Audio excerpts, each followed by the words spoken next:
Hey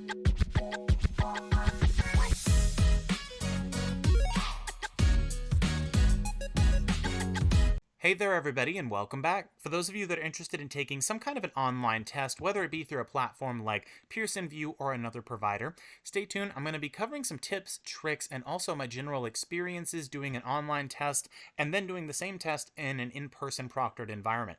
So before we get started, don't forget to like and subscribe and check out the channel for new content. All right, so jumping straight in, the reason I have these past results here, this is for the PMP exam that I took, although these general tips and tricks should be relevant for many other exam types, but for those of you interested in learning more about the PMP exam and what I did to pass, I'll put a couple links in the description to some resources. So, jumping straight into the online testing environment. So typically with platforms like this, I'm going to try to future-proof this video as much as I can. So often you'll have the option to do an online exam or to test in person. Now, I want to preface all of this by saying I would recommend, if you can, that you try to focus on doing an in-person exam whenever possible.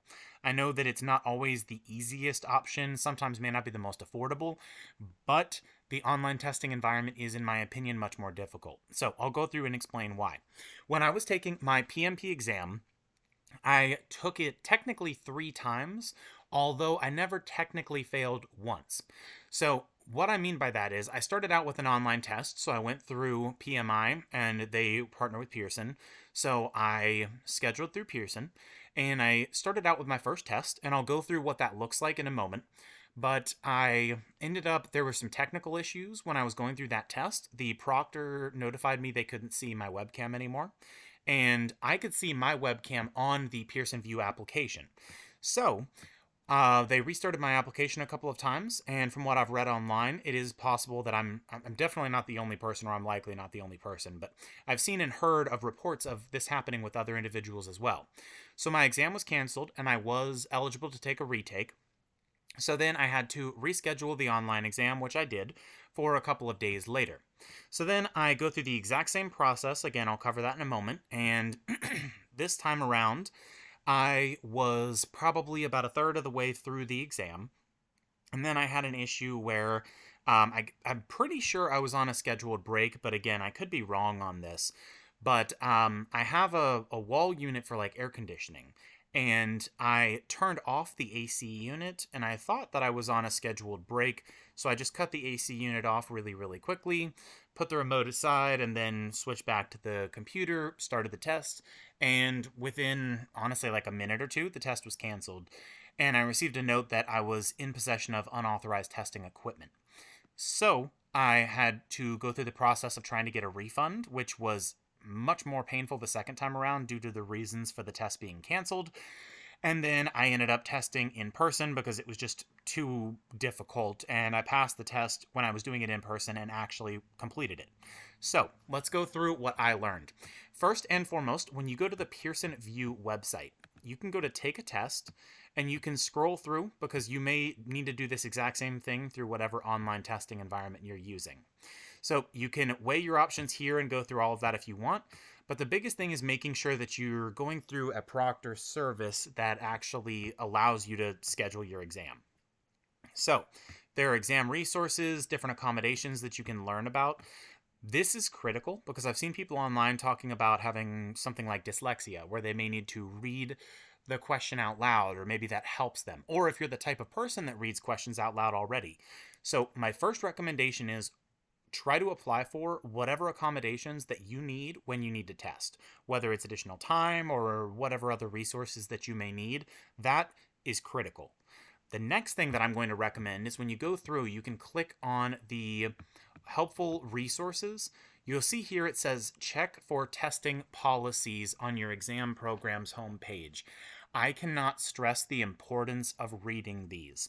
The main thing is, when I've been going through different forums online, and part of why I'm trying to make this video unbiased, is people need to understand when you're testing through these online proctors, they are trying to be as strict as people in person. So if there are any noises going on, like for example, you have a dog that's barking, or maybe you have a package being delivered. There are so many different scenarios that we don't think about that can come up during a test when you're doing it from home, because so many more people are working from home or are just kind of used to that home environment, any outside noise, doesn't matter if it's alarms, phones going off, people talking, TVs, computers, whatever the case is, those are very likely to be grounds for you being basically having that test voided. And in many cases, it's possible where if you're violating the guidelines, you will not be eligible for a refund or retake. So in some cases, that's true. In others, it may not be. It really depends. And that's why I cannot stress the importance of this enough. Now, the next thing is review study guides and prep material. Obviously, you know to be as prepared as possible, but you can check out my other videos on basically just professional development. For example, what platform I use to help me pass the PMP. And then obviously these things here, making sure that you're early. I cannot stress that enough either. So it would be better to schedule the exam at a time that you know that you can get there early. For example, when I got to the Pearson Vue Center, I had to wait in line for a couple of different people in front of me, and you should still have the same amount of time to take the test either way, but you want to make sure that you're not putting yourself at risk just in case. Same thing with online. The last thing you want to do is find out the second you start the Pearson application or right before that your computer has an update, you have internet issues, power outages, whatever the case may be. So that's pretty much everything, just making sure that you're following the rules and things of that nature. So now I'm going to cover my biggest recommendations to wrap everything up here. So first and foremost, if you're testing at home, if you absolutely have to, then make sure that you have cleared your workspace. The rule that they tell you is anything within arm's length. I would recommend more than that. So what you have to do when you're testing with Pearson Vue, this process could change, but typically you're going to have to take pictures of your testing environment, and then on the video with the proctor, you'll have to show them the testing environment. So a couple of things to think about, which most people don't.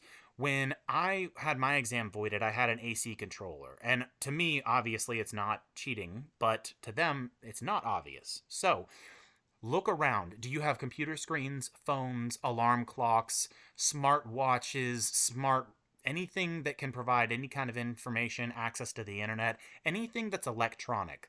Anything that has a battery. And also you have to think about papers. Is there anything that has any kind of information nearby? So again, computer screens, TVs, things of that nature, I'd recommend just going ahead and covering it up and trying to get it as far out of arm's reach as possible. So they will walk you through what you need to do. Next up, when you're testing, and I have to stress this a lot, do not go out of view of the camera. So you need to be within view of the camera. You need to be looking at the camera. If your eyes are drifting away from the camera or it looks like you're looking away, you can have your exam voided.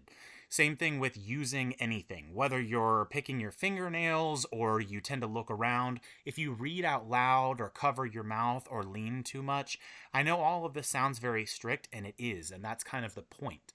The idea here is your workspace needs to be clear of anything that could be perceived to be cheating.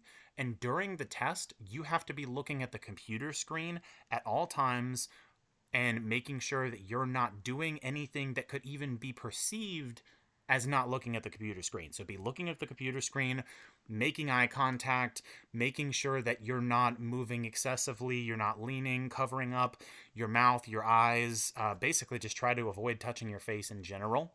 So that's the biggest thing I can advise doing the test online. In person, it's a little different. They'll walk you through what you need to do. You'll check in, bring your form of ID, which is also needed for the online testing, but they'll tell you to remove everything from your pockets, things of that nature. So, there's a lot of different stuff to kind of think about. So I will say a couple of things about the testing environment. So when you walk in, I walked in person. They asked everyone, do you have any necklaces on? Do they have any religious or cultural significance? Which, as a Christian, I really like that they're kind of making sure that you understand that they're considering that. Anything that's not like religious or cultural, then you would take off. So obviously, you're just going to show up with like typical clothes, socks, shoes, empty out your pockets, things of that nature. If it's something that you absolutely need to keep with you, they'll kind of walk you through what that process looks like, along with breaks. So I know that that's a lot, but again, this is a very stressful situation for a lot of people, and it's really easy to read all of these reviews online, but bear in mind that proctors, their goal is to make sure that there is no cheating. When you're looking at someone through a webcam, through an internet connection for 4 hours straight, or however long your exam is, it's very easy to see eyes drifting off, and you're instructed, okay, that means they're cheating, because they don't know what you could have had written on your wall or electronic displays somewhere. So just bear that in mind. I hope this was helpful. If you have any questions, drop them in the comment box below. Feel free to check out the other videos I've mentioned and my channel as well. Don't forget to like and subscribe, and I'll see you all in the next video.